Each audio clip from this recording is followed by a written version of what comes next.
तो चलिए हमारा अगला वर्ड देखते हैं। ये है डेसिमेट।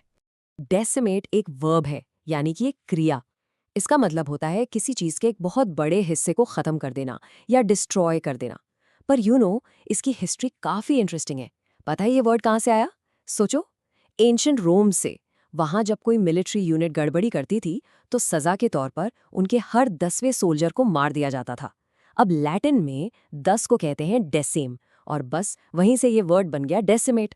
ऑफ कोर्स आज इसका मतलब सिर्फ हर 10वें को मारना नहीं है, बल्कि बड़ी संख्या में तबाही करना है। चलिए एक एग्जाम्पल देखते हैं ताकि इसका मतलब बिल्कुल क्लियर हो जाए। सेंटेंस है the invasive species of beetle decimated the local pine forest. इसका मतलब क्या हुआ? मतलब ये कि बाहर से आई हुई कीड़ों की एक प्रजाति ने वहां के जो पाइन के जंगल थे ना, उन्हें बुरी तरह से नष्ट कर दिया, डेसिमेट कर दिया। अच्छा, एक चीज और, जरूरी नहीं है कि डेसिमेट का यूज हमेशा जान लेने या पूरी तरह बर्बाद करने के लिए ही हो।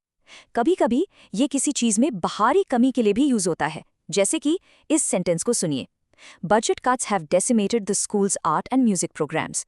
यहाँ इसका मतलब है कि बजट में जो कटौती हुई उसकी वजह से स्कूल के आर्ट और म्यूजिक प्रोग्राम्स इतने ज्यादा कम हो गए हैं कि बस खत्म होने ही वाले हैं। और हाँ, इसका एक और बहुत कॉमन यूज होता है लड़ाई या जंग के कॉन्टेक्स्ट में, बिल्कुल इसके ओरिजिनल मीनिंग जैसा। ध्यान से सुनिए ये example, the opposing armies surprise attack decimated their forces.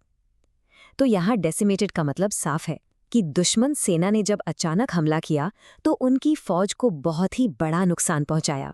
बहुत सारे सैनिक मारे गए या घायल हो गए। ये वर्ड आपको न्यूज़ में भी बहुत दिखेगा, खास करके जब किसी नेचुरल डिजास्टर यानी प्राकृतिक आपदा की बात हो रही हो। फॉर एग्जाम्पल, ये हेडलाइन देखिए, the recent wildfires have decimated wildlife populations in the region. इसका मतलब है कि हाल ही में जो जंगलों में आग लगी उसने उस पूरे इलाके के जीव जंतुओं की आबादी को यानी उनकी पॉपुलेशन को बुरी तरह से ख़त्म कर दिया है, बहुत बड़ा नुकसान पहुंचाया है। तो अब डेसिमेट के कुछ सिनोनिम्स देख लेते हैं। सिनोनिम्स यानी समानार्थी शब्द, वो वर्ड्स जिनका मीनिंग लगभग सेम होता है। तो वो हैं एनाइलेट, ओब्लिटरेट, वाइप आउट और इरेडिकेट।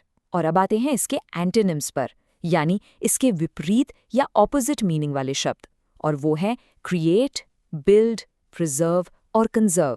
बस आज के लिए इतना ही, मिलते हैं नेक्स्ट वीडियो में। Happy learning, bye bye.